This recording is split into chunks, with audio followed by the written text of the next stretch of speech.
Welcome to One Book, One Coffee, where we embrace the wisdom of the ages with a warm cup in hand. Today, you've chosen to spend your precious time with On the Shortness of Life by Seneca, and that choice speaks volumes. In a world where endless streams of content vie for our attention, you've opted to delve into timeless philosophy. It signifies a hunger for depth, for self-improvement, and a recognition of life's profound questions.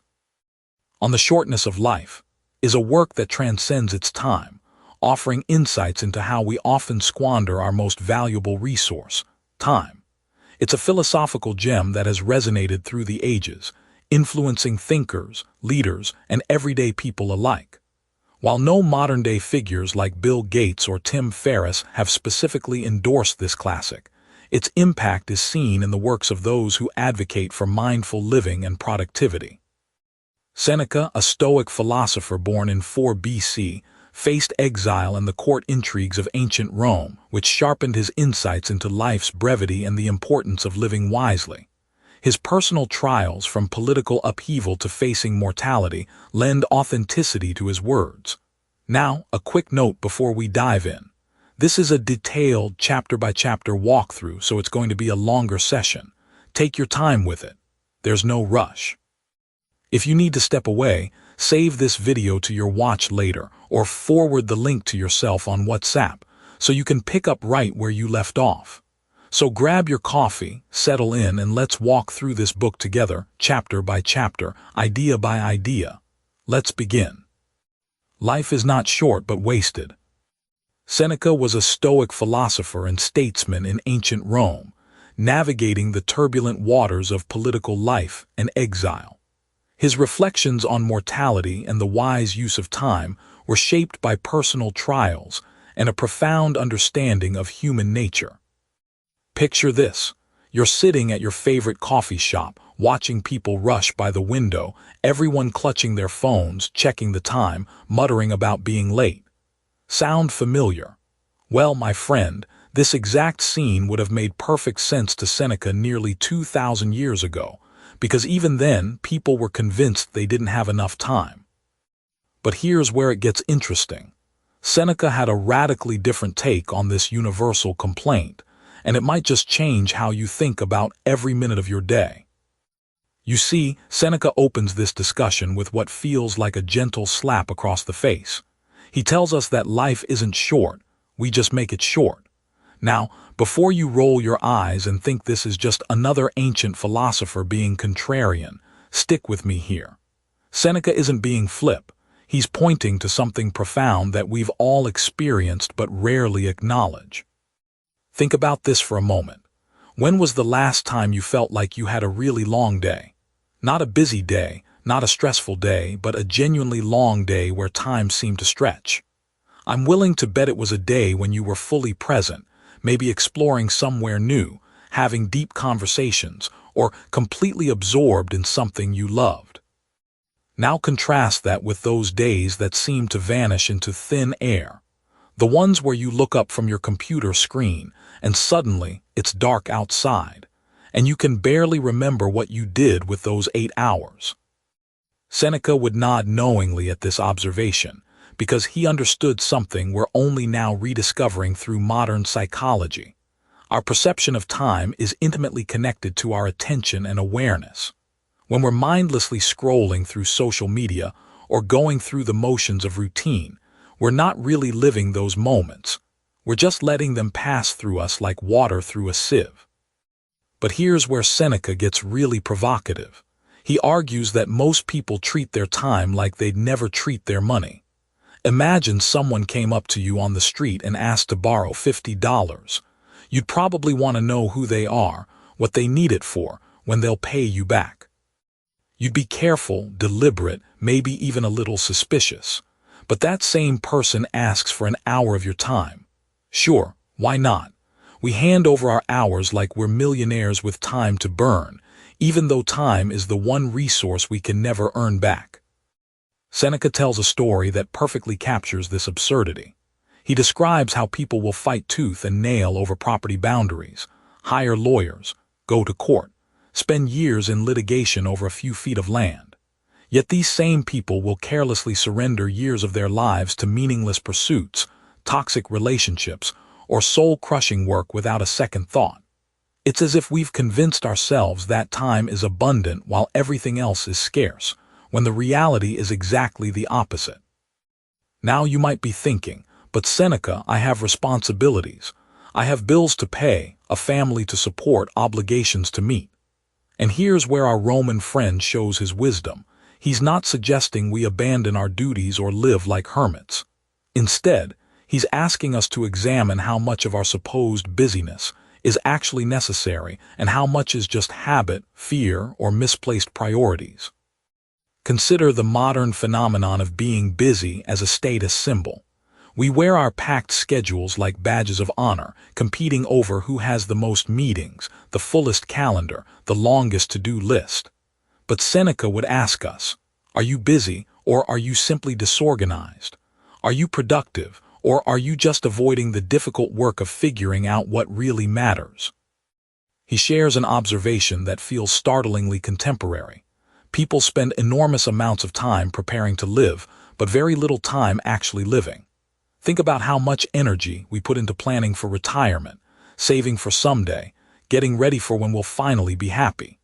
Meanwhile, decades slip by in this perpetual state of preparation.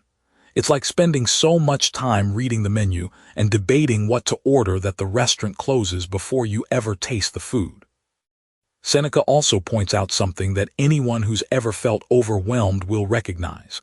We often feel pressed for time not because we don't have enough, but because we're trying to do too many things at once.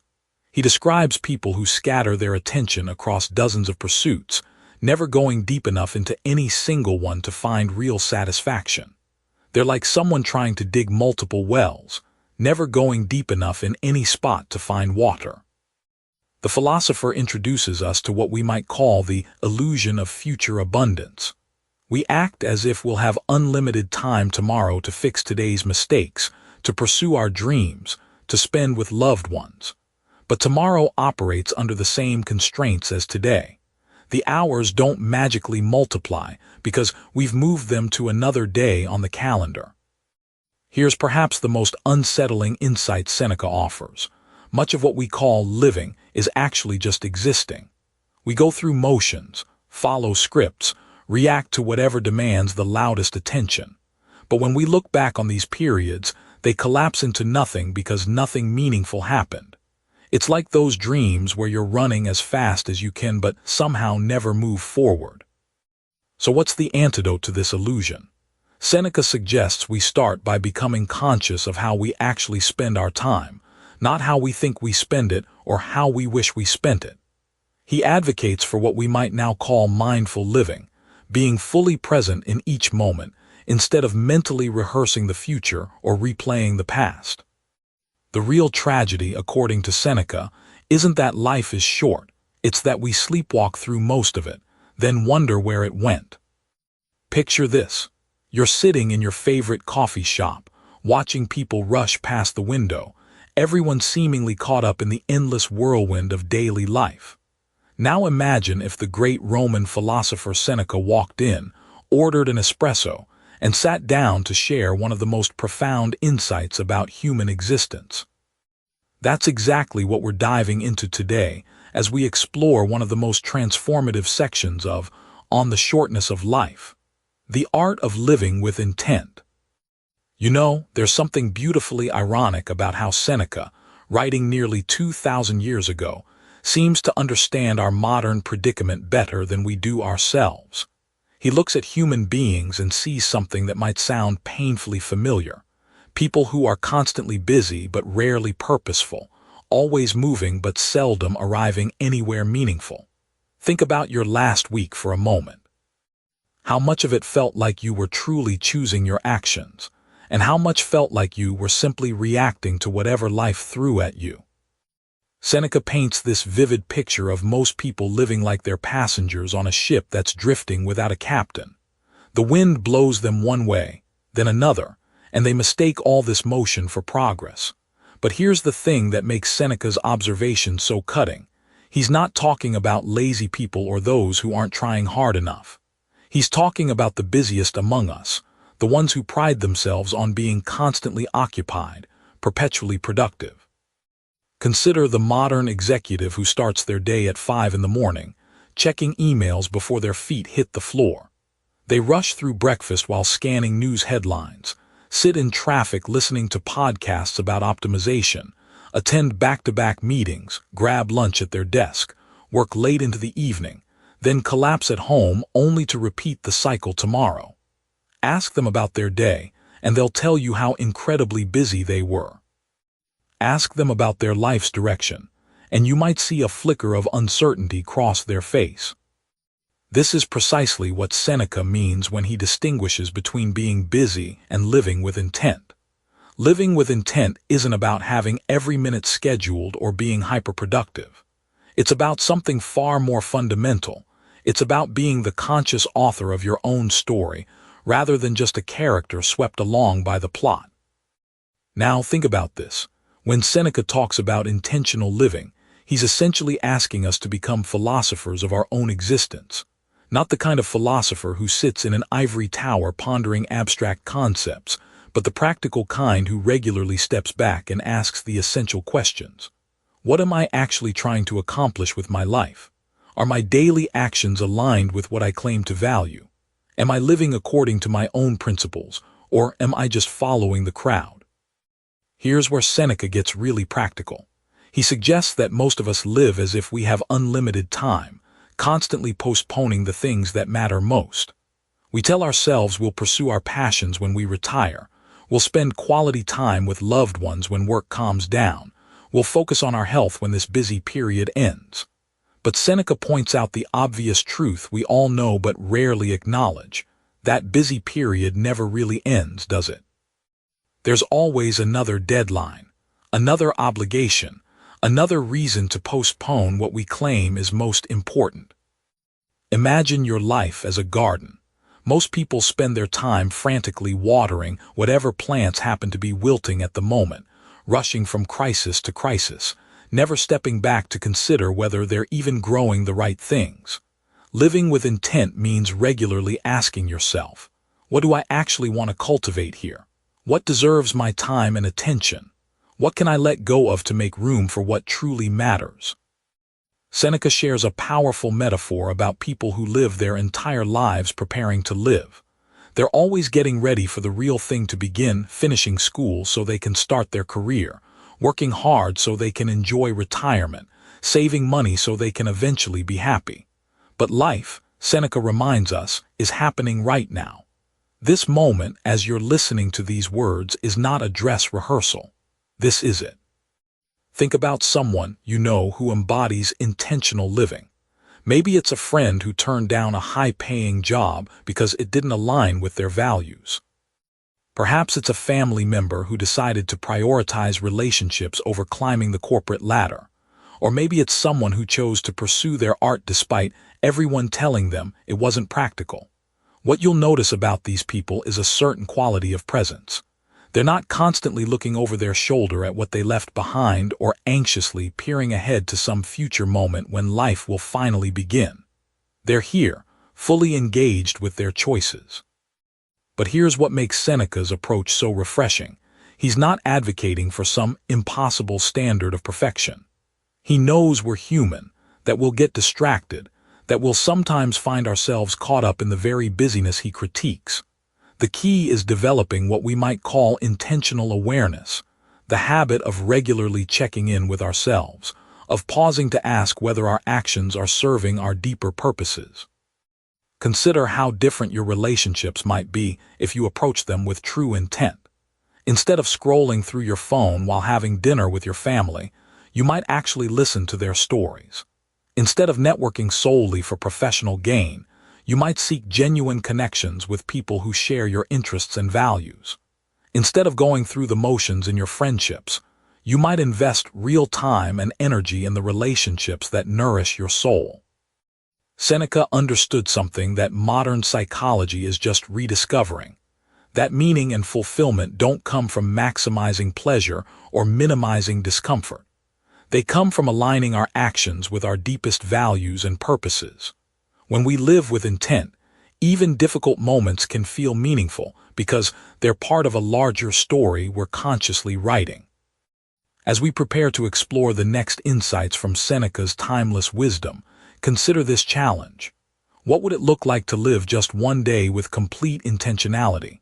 Not a perfect day, not a day where everything goes according to plan, but a day where every choice, from the smallest to the largest, reflects your conscious decision about how you want to spend this irreplaceable gift of time.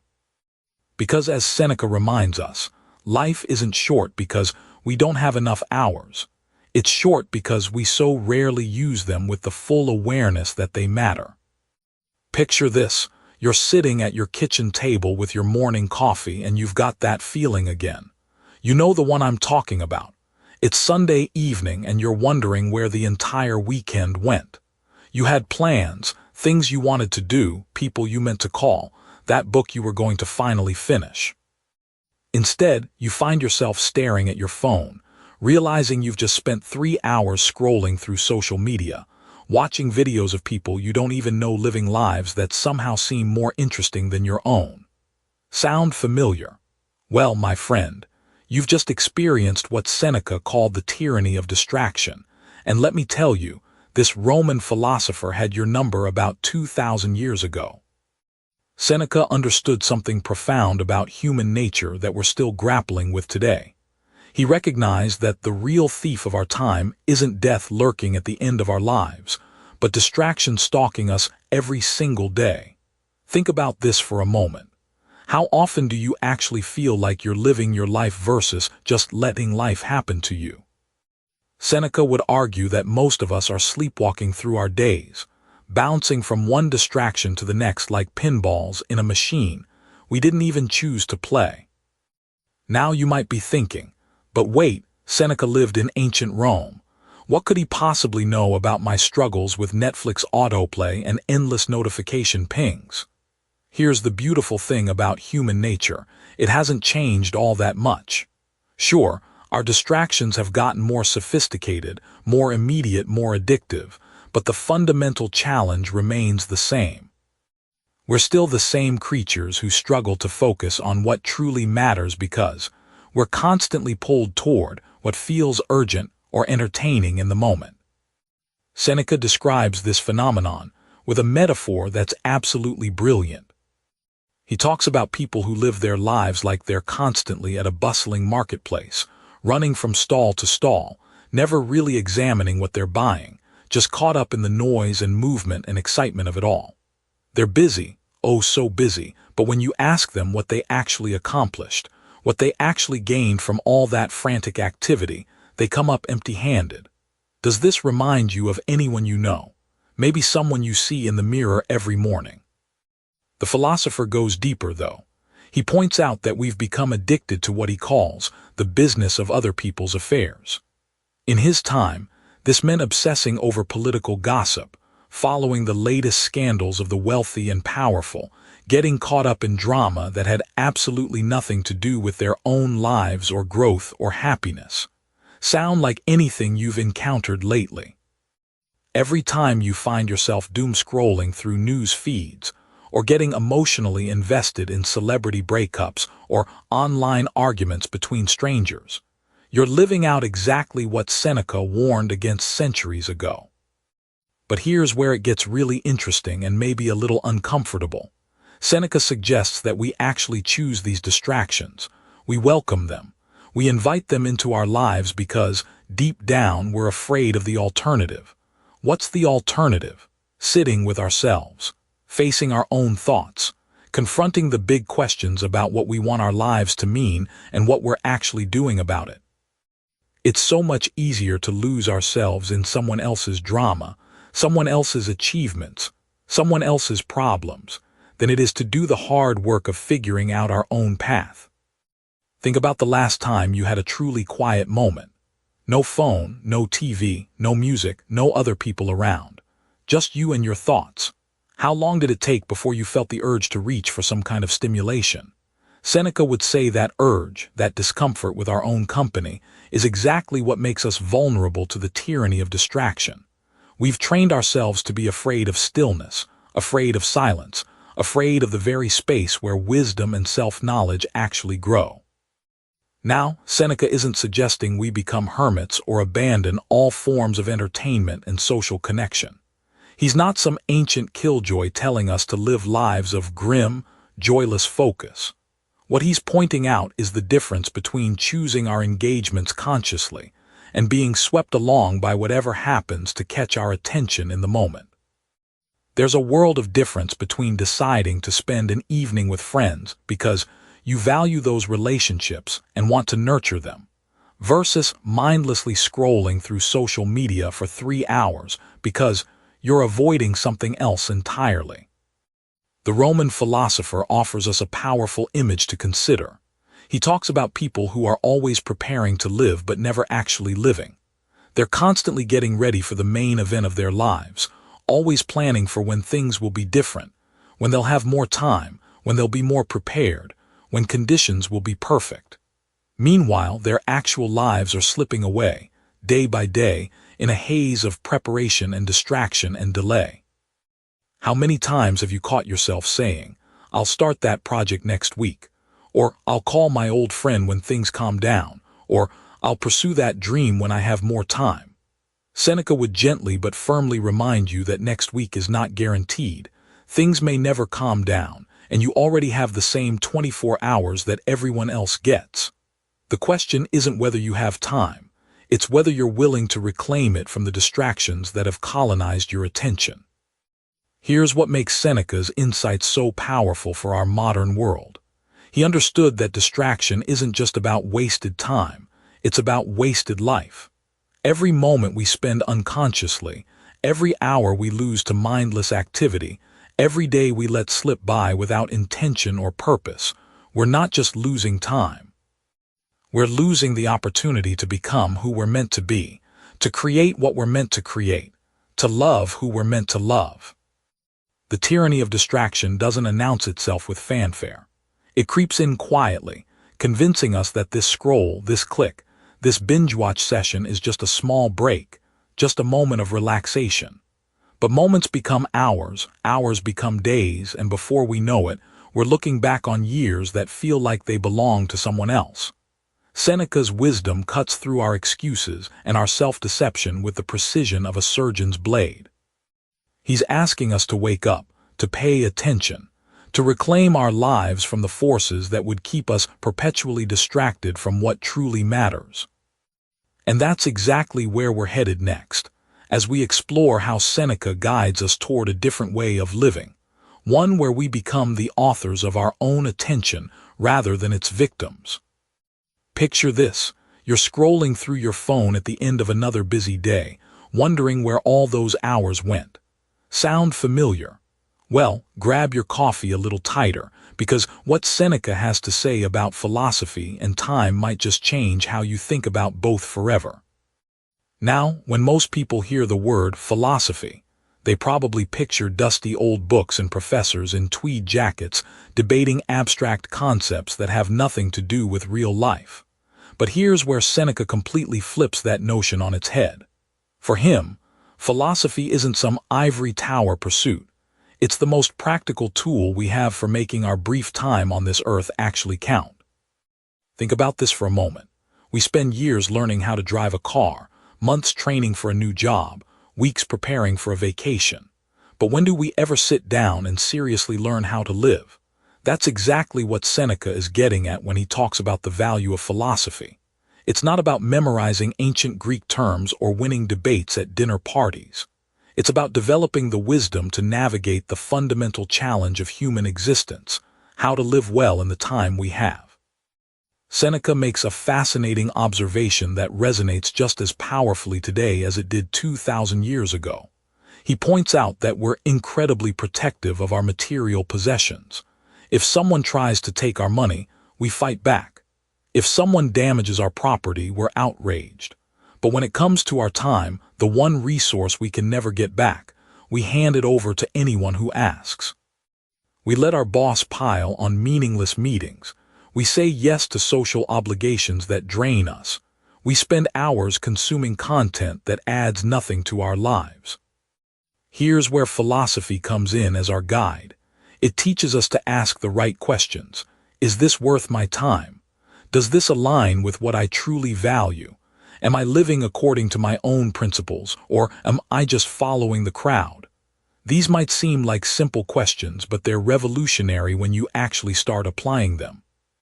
Let me share a story that perfectly illustrates Seneca's point. Imagine two friends, both software engineers at the same company. The first spends his evenings mindlessly binge-watching shows, his weekends shopping for things he doesn't really need, and his vacation days lying on beaches feeling vaguely unsatisfied. The second has taken time to think deeply about what matters to her. She spends her evenings learning new skills that genuinely interest her, her weekends volunteering for causes she cares about, and her vacations exploring places that expand her perspective. Same job, same income, same 24 hours in a day, but completely different lives. The difference? The second person has what Seneca would call philosophical wisdom. She's taken the time to examine her life, to question her assumptions, to develop a clear sense of what she values. Philosophy has given her a framework for making decisions about how to spend her precious time. Now you might be thinking, this all sounds great in theory, but I barely have time to sleep, let alone contemplate the meaning of life.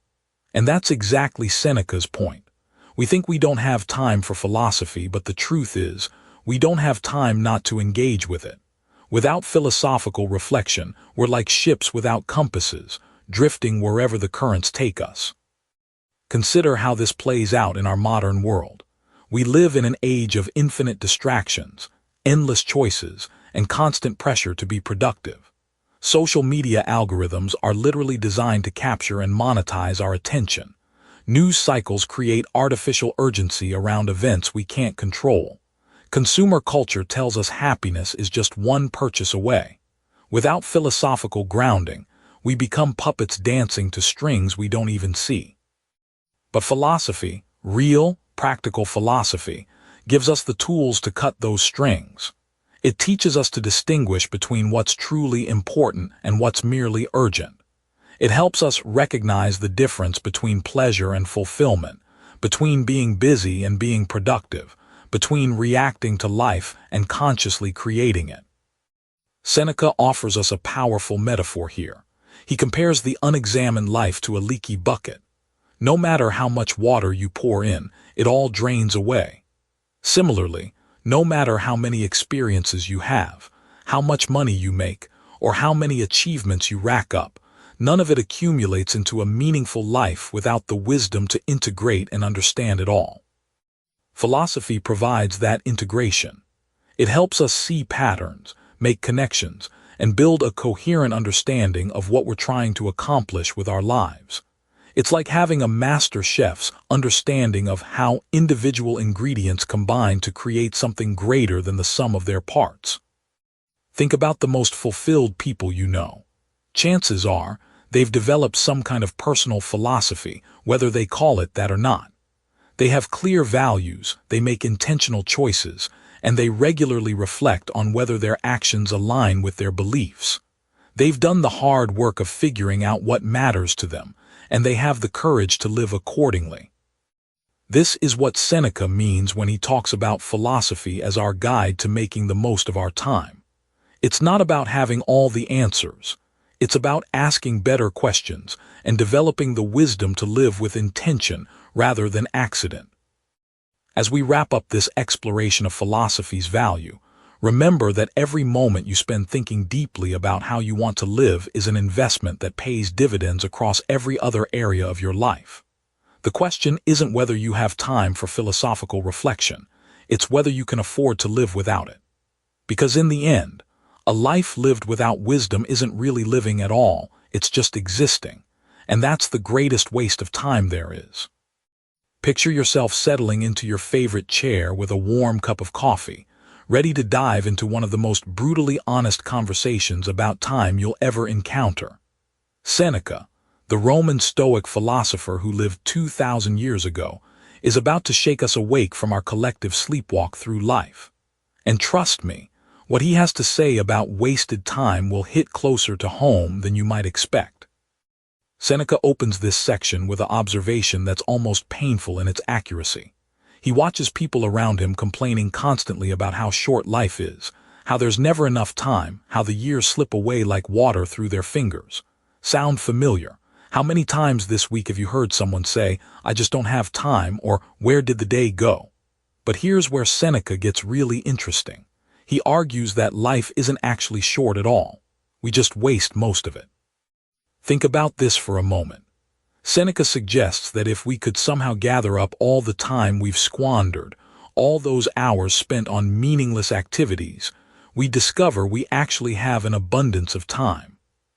It's like having a massive bank account but constantly claiming you're broke because you keep spending money on things that don't matter to you. The problem isn't the amount we have, it's how carelessly we spend it. Now, Seneca lived in ancient Rome, but his examples of wasted time could have been pulled straight from our modern world. He talks about people who spend their entire lives climbing social ladders, desperately seeking approval from others. Replace his Roman politicians with today's social media influencers obsessing over likes and followers, and you've got the same fundamental waste of precious life energy. He describes merchants who spend decades accumulating wealth they never enjoy, always planning for some future happiness that never arrives. Sound like anyone you know who's been saying, "I'll start living once I get that promotion," for the past 5 years. But perhaps most cutting is Seneca's observation about people who live entirely for others' expectations. He paints a picture of individuals who wake up each morning and immediately begin performing for an audience, whether that's their parents, their boss, their neighbors, or society at large. They become actors in a play they never auditioned for, following a script they didn't write, working toward goals they don't actually want. It's exhausting just thinking about it, isn't it? Seneca tells us about a wealthy Roman who spent 40 years building his reputation and fortune, only to realize on his deathbed that he had never once asked himself what he actually wanted from life. This man had been so busy meeting everyone else's definition of success that he forgot to create his own. How many people do you know who are living someone else's dream, while their own dreams gather dust in some forgotten corner of their heart? The philosopher doesn't stop there. He dissects our relationship with the past and future in ways that feel remarkably relevant to our anxiety-ridden modern world. He points out how we waste enormous amounts of mental energy either dwelling on past regrets or worrying about future scenarios that may never happen. We replay old conversations, imagining what we should have said. We lose sleep over problems that exist only in our imagination. Meanwhile, the only moment we actually have, this present one, slips by unnoticed. Here's where Seneca gets really practical. He suggests that most people are like tenants in their own lives rather than owners. They let others determine their schedule, their priorities, their values. They say yes to every request, every meeting, every social obligation, not because these things align with their deeper purpose, but because they've never taken the time to figure out what that purpose might be. It's like being a passenger in your own car while everyone else takes turns driving. Consider the modern epidemic of busyness. We wear our packed schedules like badges of honor, as if being constantly occupied proves our worth. But Seneca would ask us an uncomfortable question. Are you busy or are you productive? Are you filling your time with meaningful work or just motion? There's a crucial difference between a life full of purpose and a life full of stuff to do.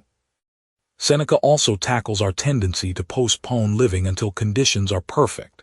We tell ourselves we'll pursue our passions after we pay off our debts, after the kids are grown, after we retire, after we lose weight, after we find the right partner. But as Seneca points out, this kind of thinking treats life like a dress rehearsal for some future main event. The truth is, this is the main event. This is your life, happening right now, while you're waiting for it to begin. One of the most powerful insights from this section is Seneca's observation about how we guard our money carefully but throw our time away carelessly. If someone asked to borrow a significant amount of money from you, you'd think carefully about it, maybe ask for collateral, certainly expect it back with interest. But when someone asks for your time, you often hand it over without a second thought. Yet time, unlike money, can never be earned back once it's spent. What makes this ancient wisdom so relevant today is that our modern world has created even more sophisticated ways to waste time. We have endless entertainment options, social media rabbit holes, and digital distractions that Seneca couldn't have imagined. But the fundamental human tendency he identified, the tendency to drift through life without intention, remains exactly the same. As we wrap up this exploration of wasted time, Seneca leaves us with a challenge that's both sobering and liberating. He asks us to audit our lives the way we might audit our finances. Where is your time actually going? What are you investing in, and what kind of return are you getting? The beauty of this perspective is that once you see how much time you've been wasting, you can start reclaiming it. The very awareness of waste becomes the first step toward a more intentional life. You know, there's something beautifully ironic about complaining that life is too short while simultaneously ignoring the vast treasury of wisdom that's been accumulating for thousands of years right at our fingertips. Seneca understood this paradox deeply, and in this section of his timeless essay, he offers us what might be the most elegant solution to our perceived shortage of time: learning to live not just our own brief lives, but the lives of all the great minds who came before us. Picture this for a moment. You're sitting in your living room, perhaps scrolling through social media, feeling overwhelmed by the pace of modern life, when suddenly you realize that you have access to conversations with Marcus Aurelius, Aristotle, Confucius, and countless other brilliant thinkers who have grappled with the very same human struggles you're facing today. Seneca reminds us that when we truly engage with the wisdom of the past, we're not just reading dusty old books. We're literally extending our lifespan by living through the experiences and insights of generations. Think about this. When you read Seneca's own words about dealing with adversity, you're not just getting abstract philosophy. You're accessing the hard-won wisdom of a man who served as advisor to Nero, one of history's most volatile rulers, who navigated the treacherous waters of Roman politics, who lost and regained fortunes, who faced exile and eventually death itself. His insights about resilience aren't theoretical. They're battle-tested wisdom earned through decades of real-world experience. Seneca makes a compelling argument that most people who complain about life's brevity are actually squandering the gift of accumulated human knowledge. It's like being given access to the world's greatest library and choosing instead to stand outside complaining about how little time you have to read. The wisdom of ages is there, waiting, but we often treat it as if it's somehow less relevant than whatever urgent notification just popped up on our phones. Now, here's where Seneca's insight becomes particularly powerful for our modern lives. We live in an age of information overload, constantly bombarded by news, opinions, and content that feels urgent, but often lacks depth or lasting value. We spend hours consuming information that will be forgotten by next week, while the profound insights that have guided humanity for millennia sit unread on our shelves or in our digital libraries. Seneca would probably look at our modern predicament and shake his head knowingly. We have more access to wisdom than any generation in history, yet we often feel more lost and time-starved than ever. But here's the beautiful thing about engaging with historical wisdom. It's like having a conversation with a friend who has perfect perspective on your problems, because they've already lived through similar challenges. When Marcus Aurelius writes about dealing with difficult people, he's drawing from his experience as an emperor managing a vast empire filled with competing interests and personalities. When Epictetus discusses overcoming limitations, he speaks from the profound experience of someone who rose from slavery to become one of history's most influential teachers. These aren't abstract theories. They're practical insights forged in the fires of real human experience. Seneca suggests that when we truly absorb the lessons of the past, we're essentially living multiple lifetimes simultaneously. Every biography we read deeply, every philosophical work we genuinely contemplate, Every historical account we study thoughtfully adds layers to our own understanding and experience. It's as if we're downloading the processed wisdom of entire lifetimes directly into our consciousness. Consider how this applies to your daily challenges. Struggling with a difficult boss, Marcus Aurelius dealt with senators, generals, and governors who would make your worst colleague look like a saint. Facing a career transition, Benjamin Franklin reinvented himself multiple times, from printer to inventor to diplomat to founding father. Dealing with financial stress, Seneca himself experienced both great wealth and significant losses, learning valuable lessons about the relationship between money and happiness along the way. The key insight here is that we don't have to learn everything through personal trial and error.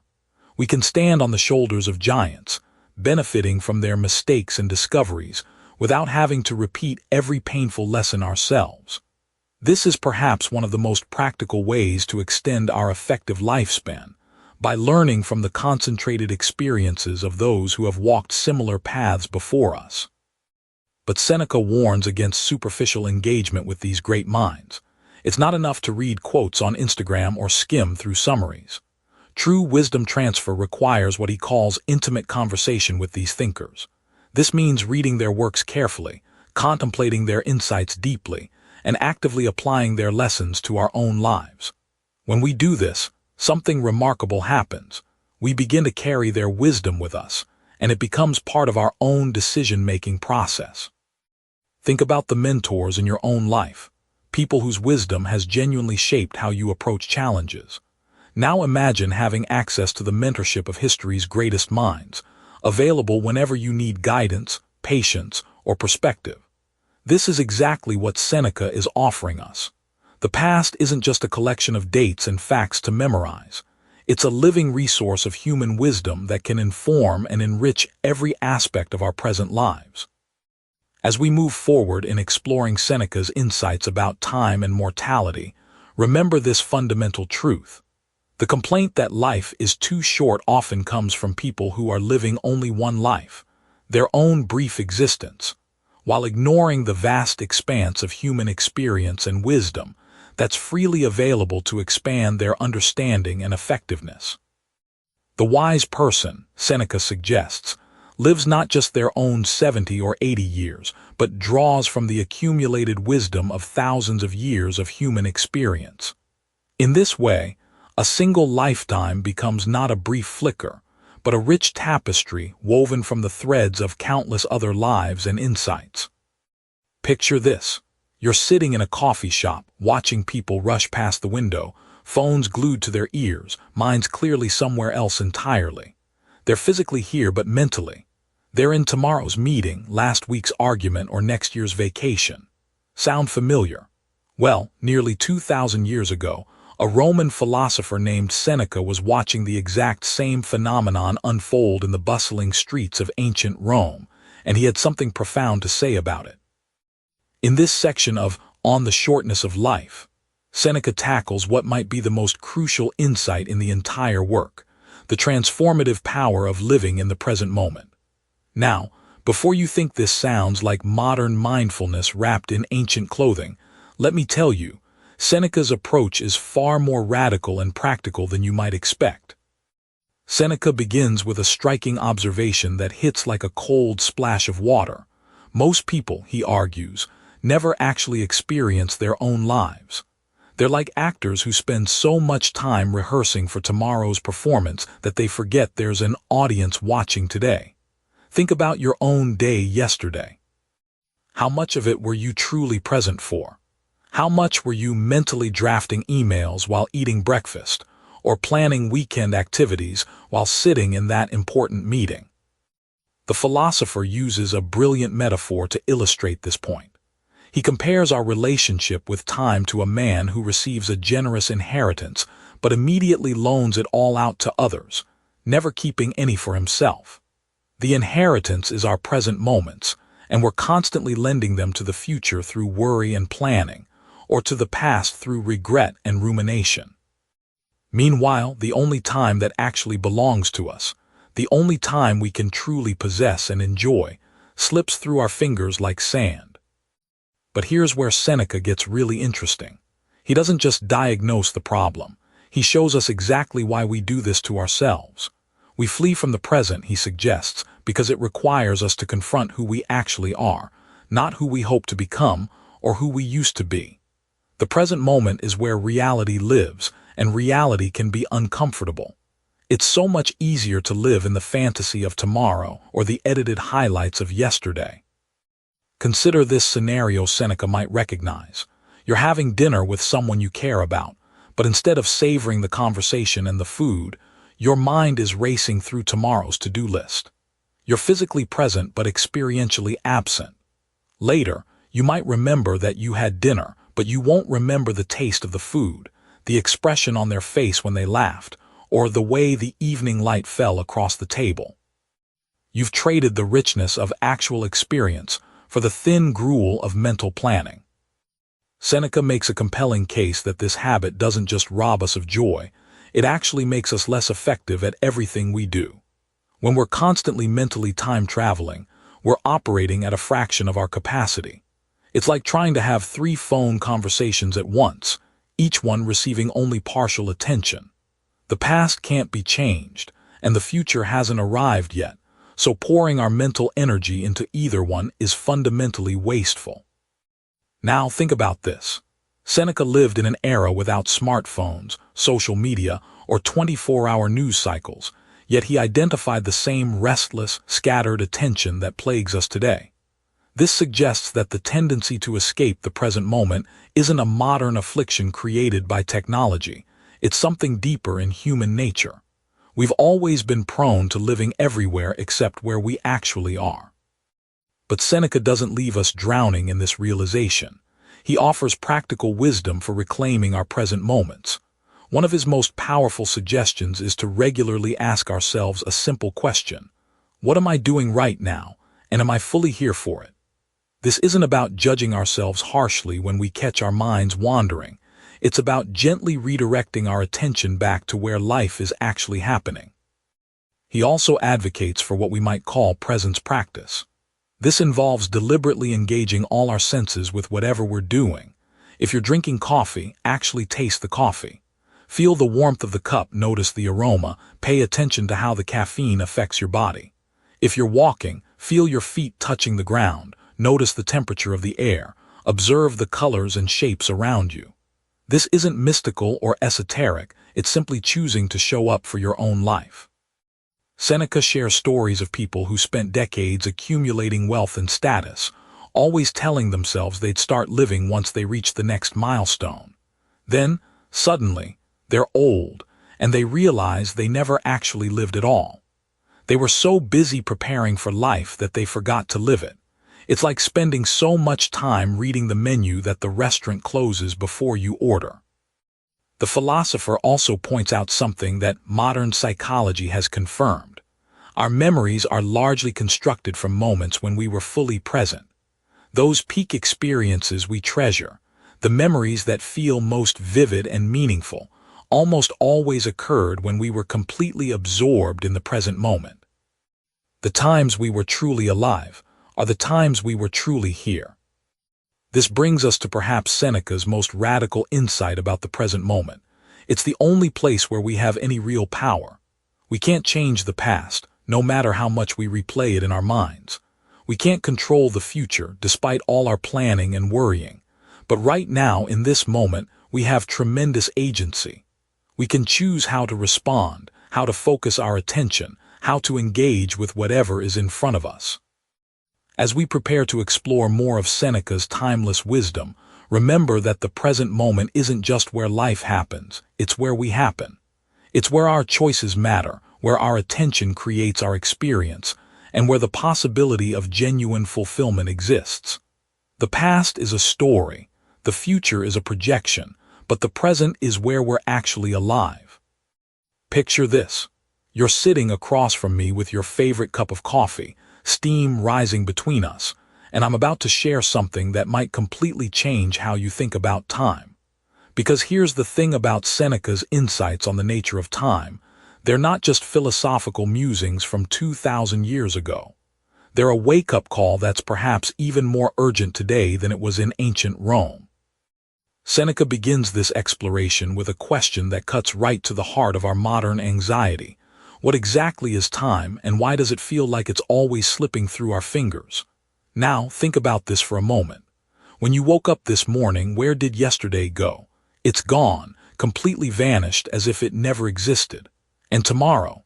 It's nothing more than a promise that may or may not be kept. All we truly possess is this moment, right now, the time it takes for these words to travel from my voice to your understanding. But here's where Seneca gets really interesting. He argues that most of us live as if we're immortal, constantly deferring our real living to some imaginary future when conditions will be perfect. We tell ourselves we'll pursue our passions when we get that promotion. We'll spend quality time with loved ones after this busy season ends. We'll finally take that trip when we have more money saved up. Sound familiar? Seneca observed the same pattern in his wealthy Roman contemporaries, and his diagnosis is brutally honest. We're not living short lives, we're wasting long ones. Let me paint you a picture that Seneca would have recognized instantly, though he might have used different details. Imagine Marcus, a successful businessman in ancient Rome, rushing from meeting to meeting, constantly checking his wax tablets for messages, always planning the next deal, the next acquisition, the next step up the social ladder. Now fast forward to today and meet Michael, scrolling through his phone during his commute, responding to emails during dinner, planning his next career move while his children grow up in the background. The technology has changed, but the fundamental mistake remains the same. Both men are living everywhere except in the present moment. Seneca makes a profound distinction between chronological time and experience time. Chronos, the Greeks called it, the mechanical ticking of hours and days. But there's another kind of time, kairos, the quality of time, the depth of experience within those hours. Think about it. Have you ever noticed how a mindless hour scrolling social media feels like it disappears instantly, while a single conversation with someone you love can feel both eternal and too brief? That's the difference Seneca is getting at. He tells us that the person who knows how to live can stretch a single day to feel like a lifetime, while someone who wastes their days can let decades slip by like water through a sieve. This isn't mystical thinking, it's practical wisdom about attention and presence. When you're fully engaged with what you're doing, when you're completely present to your experience, time seems to expand. But when you're mentally somewhere else, planning or worrying or just going through the motions, time compresses into nothingness. Now, here's where Seneca's insight becomes almost prophetic for our digital age. He warned about the danger of living in fragments, of having our attention constantly pulled in different directions. Imagine if he could see us today, checking our phones every few minutes, jumping between tasks, our minds scattered across a dozen different concerns simultaneously. He'd probably say we've become masters at making our lives feel both frantically busy and strangely empty. But Seneca doesn't just diagnose the problem, he offers a cure. He suggests we practice what we might call temporal mindfulness, the art of being fully present to our current experience. When you're having dinner, he'd say, actually taste your food. When you're walking, feel your feet on the ground. When you're listening to someone speak, hear not just their words but the emotions beneath them. This isn't about slowing down necessarily, it's about showing up completely to whatever you're doing. Consider this beautiful paradox that Seneca presents. The busiest people often have the least time, while those who live thoughtfully seem to have time in abundance. I think about my friend Sarah, a surgeon who works incredibly long hours but somehow always seems unhurried when we talk.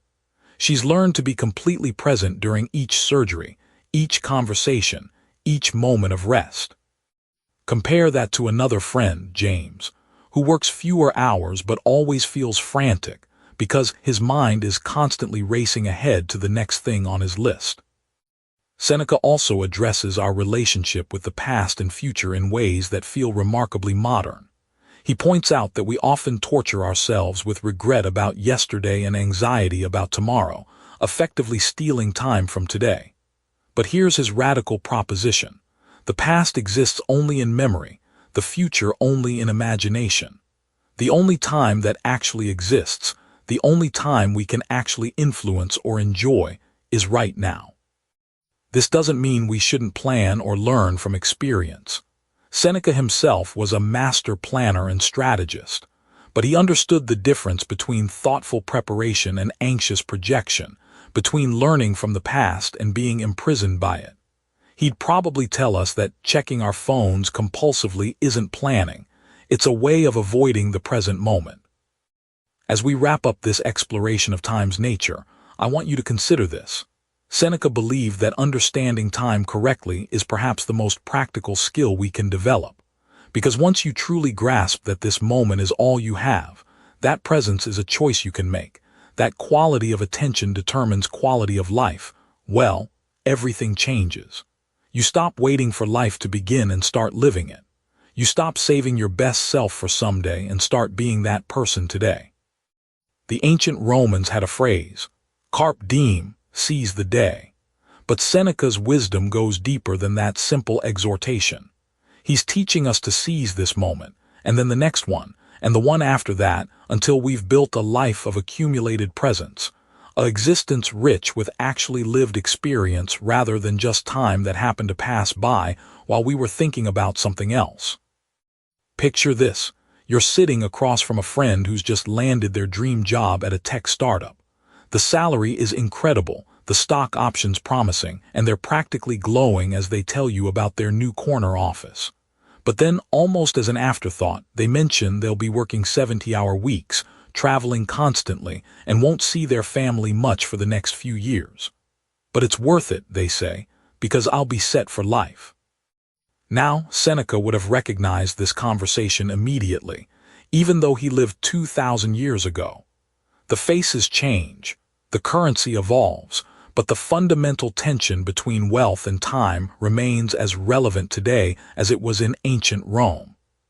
Seneca opens this discussion with an observation that cuts right to the heart of our modern predicament. He points out that we're incredibly careful with our money, counting every penny, tracking every expense, yet we're remarkably careless with something far more precious and irreplaceable, our time. Think about this for a moment. When someone asks to borrow $20, we consider it carefully. We might ask when they'll pay it back, what they need it for, whether they're good for it. But when someone asks for an hour of our time, or when we're presented with an opportunity that will consume months or years of our lives in pursuit of financial gain, we often say yes without the same level of scrutiny. The Roman philosopher uses a powerful metaphor to illustrate this point. He suggests that we treat our time like a spendthrift treats inherited wealth, squandering it carelessly because we assume there's always more where that came from. But here's the cruel irony. While we can always earn more money, we can never earn more time. Every minute spent is gone forever, yet we trade these irreplaceable moments for coins that, while useful, are ultimately replaceable. Seneca tells us about wealthy Romans of his era who spent their entire lives accumulating fortunes they never had time to enjoy. These men would wake before dawn, rush through hurried meals, skip family gatherings, and work late into the night, all in service of building wealth that would supposedly buy them freedom later. But when is later? And what good is freedom if you've forgotten how to use it, or if your health and relationships have crumbled in the pursuit of it? Now, think about this in today's context. How many people do you know who are constantly checking their phones during dinner, answering emails on vacation, or missing their children's bedtime stories because they're chasing the next promotion or business deal? We live in an age where the pursuit of wealth has become more sophisticated and all-consuming than ever before. We have apps that track our productivity, side hustles that monetize our hobbies, and investment portfolios that demand constant attention. The wealthy Romans that Seneca criticized at least went home at sunset, but our modern economy never sleeps. Seneca shares a particularly poignant story about a successful merchant who spent decades building a trading empire, always promising himself that he would retire and enjoy life once he reached a certain financial milestone. But each time he approached that milestone, he moved the goalposts further away. There was always one more deal to close, one more opportunity to seize, one more year of hard work that would finally secure his future. When he finally did retire, he found himself a stranger to his own family, his health broken, and his capacity for simple pleasures atrophied from years of neglect. This story resonates powerfully today because we see it playing out everywhere around us. There's the lawyer who works 100-hour weeks to make partner, sacrificing relationships and health along the way. There's the entrepreneur who pours every waking moment into their startup, convinced that success is just around the corner if they can just work a little harder, a little longer. There's the investor who spends their weekends analyzing market trends instead of walking in the park with their loved ones. But Seneca isn't advocating for poverty or suggesting that money doesn't matter. He understands that we need resources to live comfortably and securely. His point is more nuanced and profound. The problem isn't wealth itself, but the relentless pursuit of wealth at the expense of living. He argues that enough is enough, and that the person who knows when they have enough is truly rich, regardless of the size of their bank account. Consider the modern phenomenon of lifestyle inflation. As people earn more money, they typically spend more money, which creates a need to earn even more money. The executive who gets a raise immediately upgrades their car, their home, their vacation destinations, which means they need to maintain their high income to support their new lifestyle. They become trapped in what Seneca would recognize as a golden cage, working harder and harder to maintain a standard of living that's supposed to make them happy, but actually makes them more anxious and time-poor than ever. Seneca suggests a radical alternative. What if we approached wealth the way a wise person approaches food? We eat enough to nourish ourselves and maintain our health, but we don't spend every waking moment thinking about our next meal or trying to accumulate as much food as possible. Similarly, what if we earned enough money to live comfortably and securely, then focused our remaining time and energy on the things that truly matter: relationships, personal growth, contribution to our communities, and the simple pleasure of being alive?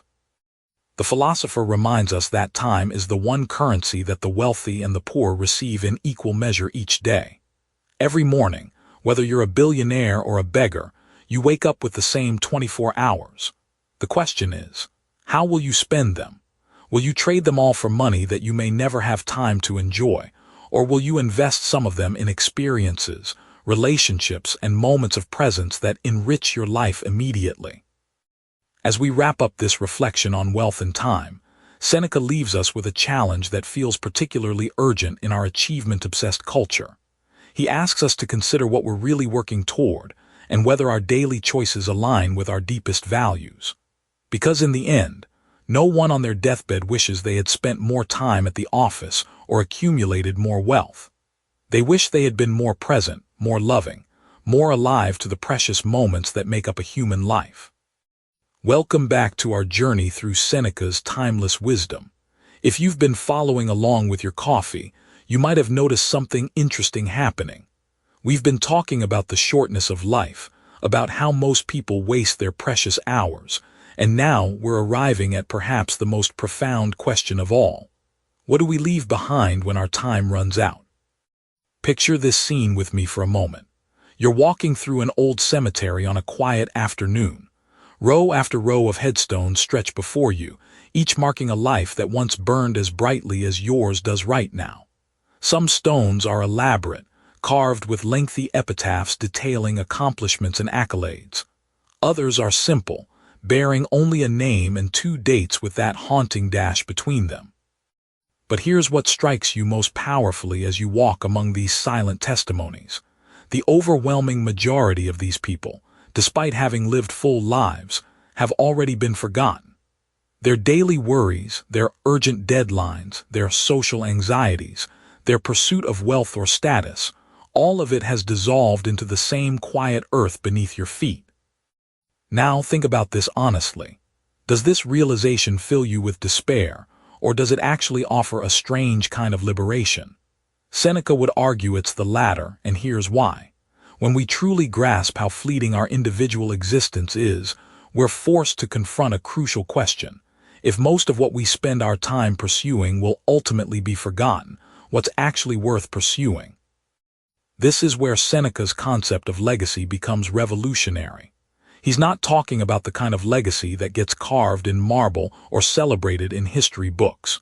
He's talking about something far more profound and achievable.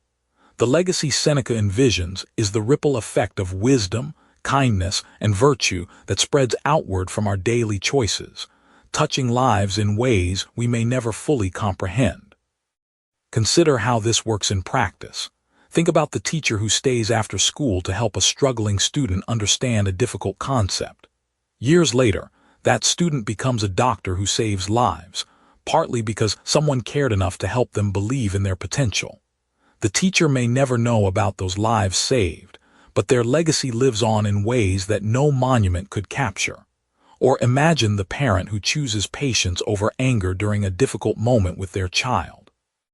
That moment of restraint and understanding shapes how that child will treat their own children decades later, creating a legacy of emotional intelligence that spans generations. Seneca understood that true legacy isn't about building something with your name on it. It's about contributing to the great human conversation that began long before you arrived and will continue long after you're gone. When you choose to act with integrity in a business deal, even when no one is watching, you're adding to the sum total of trustworthiness in the world. When you take time to really listen to a friend who's struggling, you're contributing to the reservoir of compassion that makes human life bearable. But here's where Seneca's insight becomes particularly relevant to our modern world. We live in an age obsessed with building personal brands and accumulating followers, likes, and digital monuments to our existence. Social media has turned us all into curators of our own legacy museums, constantly crafting and recrafting the story we want the world to remember about us. Yet how many of these carefully constructed digital legacies will matter even 5 years from now, let alone 50? Seneca would look at our Instagram feeds and LinkedIn profiles with a mixture of amusement and sadness. Not because there's anything inherently wrong with sharing our lives, but because we're often so focused on documenting our existence that we forget to actually live it meaningfully. We're so busy building a legacy that looks impressive from the outside that we neglect the inner work that creates a legacy worth leaving. The philosopher offers us a different approach entirely. Instead of asking, "How will I be remembered?" he suggests we ask, "How can I use my limited time to add something valuable to the world?" This shift in perspective changes everything. Suddenly, the small daily choices become profound. The way you treat the cashier at the grocery store matters. The attention you give to your work, regardless of whether anyone notices, matters. The kindness you show to yourself when you make mistakes matters, because it models self-compassion for everyone watching. Think about the people who have most influenced your life. Chances are, many of them never set out to build a legacy at all. They were simply living with intention, treating others with respect, pursuing their work with dedication, and facing life's challenges with courage. Their influence on you wasn't the result of a calculated legacy-building strategy. It was the natural overflow of a life well lived. This brings us to one of Seneca's most counterintuitive insights about time and legacy. The people who are most concerned with how they'll be remembered often create the least memorable lives. They're so focused on the future judgment of their actions that they fail to act authentically in the present moment. Meanwhile, those who focus on living with virtue and purpose right now, without constant worry about their posthumous reputation, often create the most lasting positive impact. Consider how this applies to your own life. What if, instead of worrying about whether you'll be successful enough or accomplished enough to be remembered, you focused on being present enough and caring enough to make a difference right now? What if your legacy wasn't something you built deliberately, but something that emerged naturally from the way you chose to spend your days? As we prepare to explore more of Seneca's wisdom, carry this thought with you. Your legacy is being written not in some distant future, but in this very moment, through the choices you make about how to treat the people around you and how to engage with the opportunities before you.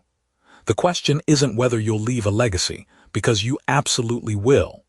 The question is what kind of legacy it will be, and that's something you're deciding right now, one moment at a time.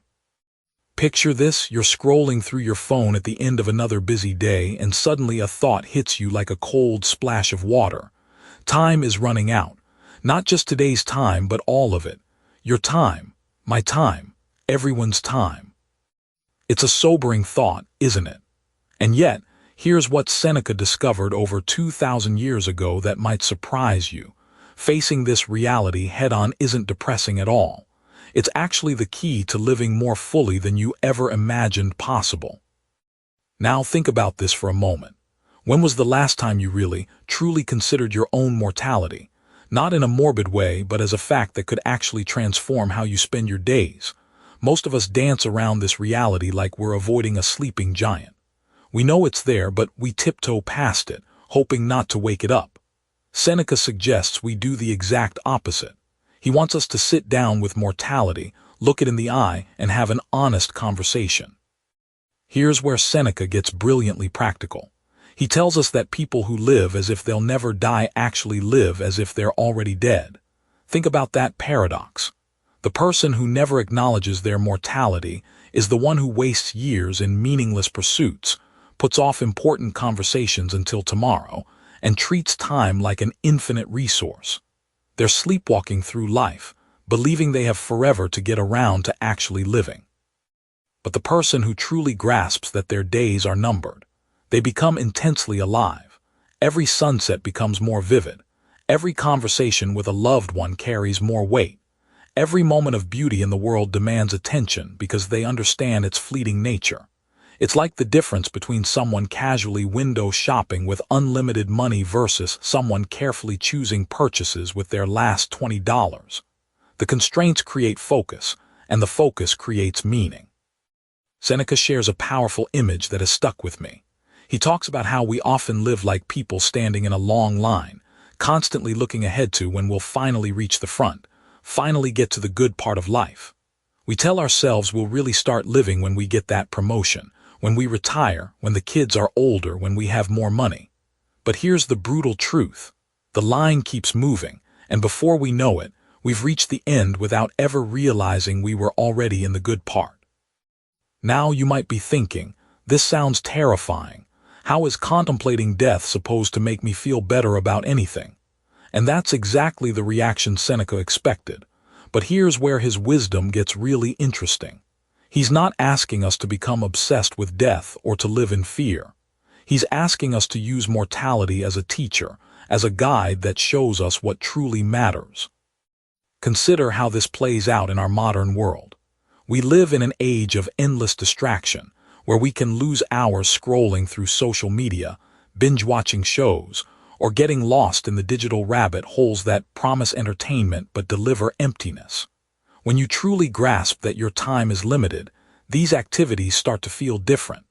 Not necessarily bad, but you begin to choose them consciously rather than falling into them mindlessly.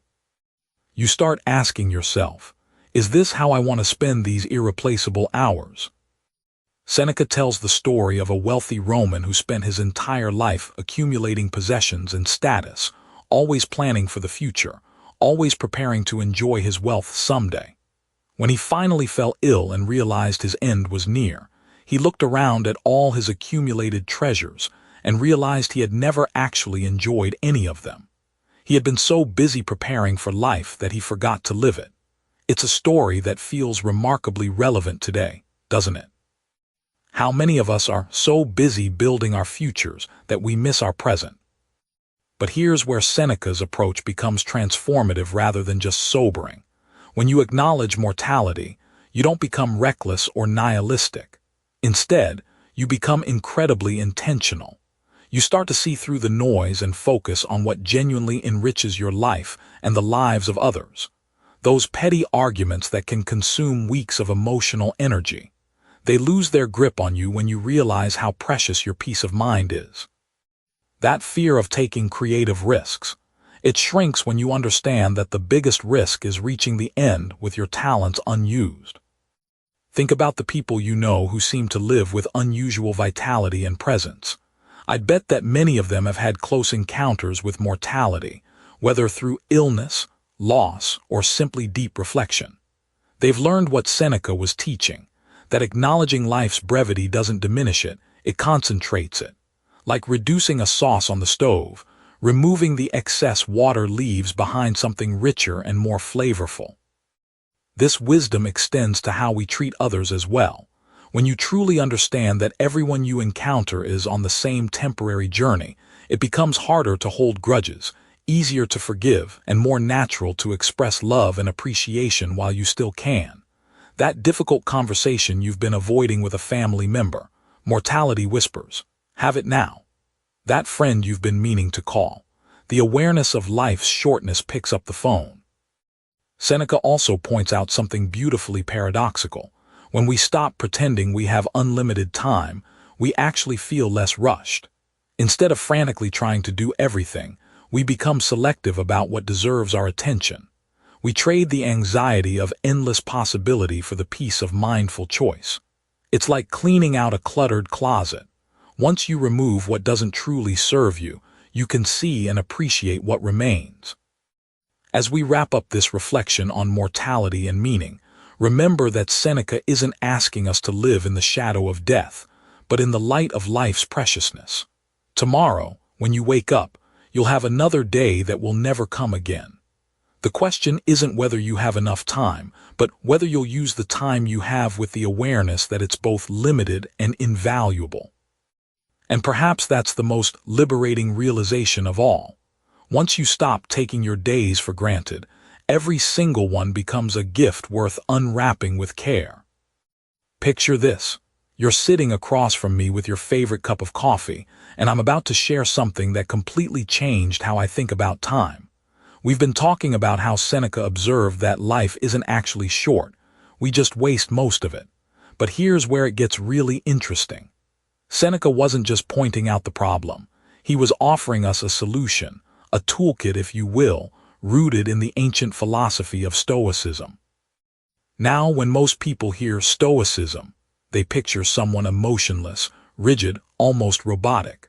But that's not what Stoicism is about at all. Think of it more like having a Swiss Army knife for your mind, a collection of practical tools that help you navigate life's challenges, and most importantly for our conversation today, manage your time with incredible effectiveness. Seneca understood something that we're only now rediscovering in our age of endless notifications and packed calendars. The secret to good time management isn't about cramming more into your day. It's about clarity.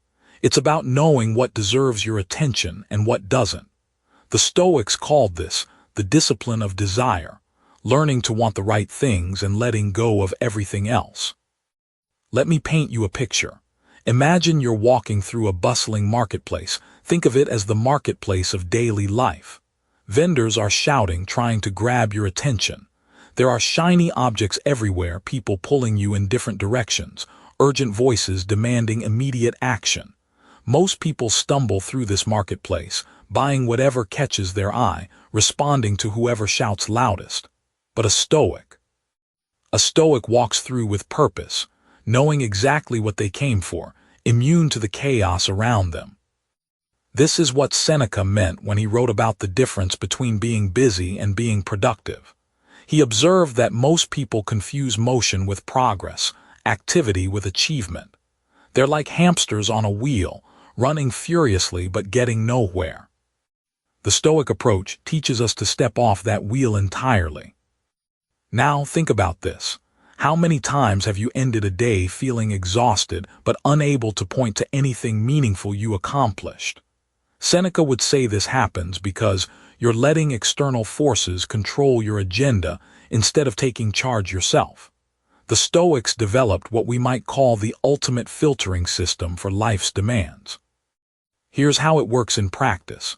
Every morning, a practicing Stoic would engage in what they called morning reflection.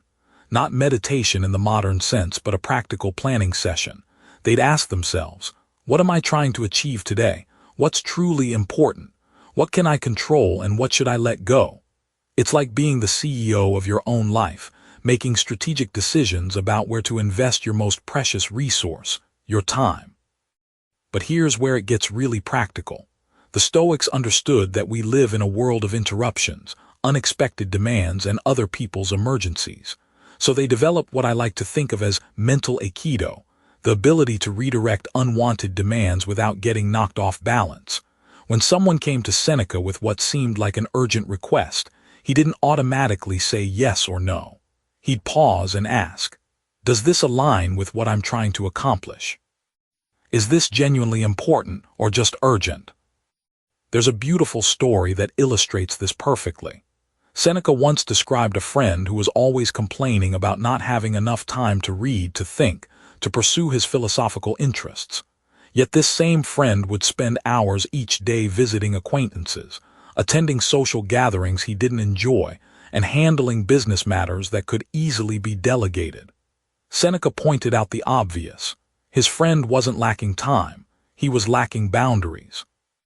This is where the Stoic concept of preferred indifference becomes incredibly useful for modern time management. The Stoics taught that most of the things we think are important, wealth, status, other people's opinions, are actually indifferent to our core well-being. They're neither inherently good nor bad. What matters is how we relate to them, whether we let them control us or whether we maintain our freedom to choose.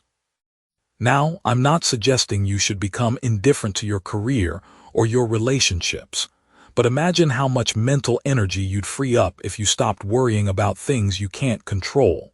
Think about your last week. How much time did you spend anxious about outcomes you couldn't influence? How many hours were lost to worry, to second-guessing, to trying to manage other people's reactions? The Stoics had a simple but revolutionary approach. Focus entirely on what's up to you and develop a kind of benevolent indifference toward everything else. Your effort, that's yours. Your choices, those belong to you. Your character, completely under your control. But the results of your efforts, other people's responses, external circumstances. The Stoics would say these are up to fate, and worrying about them is like trying to control the weather. Here's a modern example that brings this home. Imagine you're preparing for an important presentation at work. Most people would spend enormous amounts of mental energy worrying about how it will be received, whether the boss will approve, what colleagues might think. A Stoic approach would be completely different. You'd focus entirely on preparing the best presentation possible, practicing until you're confident in your delivery, and then, here's the key, you'd let go of attachment to the outcome. You'd walk into that room knowing you've done everything within your power, and whatever happens next is simply information, not a judgment on your worth. This isn't about being passive or not caring about results. It's about understanding that anxiety and worry don't improve outcomes. They just waste the precious time and energy you could be using to actually influence what you can control. It's like the difference between a skilled archer who focuses entirely on their form and technique versus one who's constantly looking at the target, worried about where the arrow will land. The first archer hits the bullseye more often because they're not distracted by what they can't control once the arrow leaves the bow. As we wrap up this part of our conversation, I want you to consider how radically different your relationship with time might be if you adopted even a few of these Stoic principles. What if you started each day with clarity about your priorities? What if you developed the confidence to say no to demands that don't align with your values? What if you could pursue your goals with full effort while remaining unattached to outcomes beyond your control? This is the gift Seneca offers us through his Stoic toolkit, not just better time management, but a fundamentally different way of being in the world. One that leads to what he called a life worthy of a human being. And as we'll see in our next section, this philosophy becomes even more powerful when we start examining the specific ways we sabotage our own time and how to overcome those patterns. In On the Shortness of Life, Seneca eloquently reminds us that while life itself may seem fleeting, it is our own choices that often make it feel so. Through his timeless prose, Seneca challenges us to reflect on how we spend our days and encourages us to align our actions with what truly matters. Here are the key takeaways. 1. Value your time over wealth. Seneca argues that time is our most precious resource, far more valuable than material wealth. To apply this, start incredibly small by planning your day with intention. Dedicate time to activities that enrich your life and align with your values. 2. Live in the present asterisk. The past is gone and the future is uncertain. Seneca urges us to embrace the present moment. Practically, this means putting down your phone during meals or taking a moment each day to breathe deeply and appreciate your surroundings. Be patient with yourself as you cultivate this habit. 3. Pursue intentional living asterisk. Rather than letting life happen to you, choose to live with purpose. Create a mission statement for your life that reflects your core values and refer to it when making decisions. Remember, every small step towards your purpose counts. 4. Learn from the wise asterisk. Seneca encourages us to seek wisdom from those who have lived before us. This can be as simple as dedicating a few minutes each day to reading or listening to philosophical works. Surround yourself with wisdom and let it guide your actions. 5. Accept mortality. Understanding that life is finite can motivate us to live fully. Reflect on this notion by keeping a journal where you jot down what you're grateful for each day, helping you focus on the beauty of now. Before you go, I'd love to hear from you. Drop a comment below with at least one idea from this book that stuck with you, one concept you're going to carry forward. It could be something that challenged your thinking, something you want to try, or even something you disagreed with. Your insight might be exactly what another listener needs to hear today. And if this summary gave you something valuable, a new perspective, a spark of motivation, or even just a peaceful hour with your coffee, share it with someone who might need it too. Subscribe to One Book, One Coffee, and hit that bell icon so you never miss a new summary. Every week, we sit down together with one great book, one warm cup of coffee, and the simple belief that wisdom, shared well, can change lives. Until next time, keep reading, keep growing, and remember, every small step counts. See you at the next book.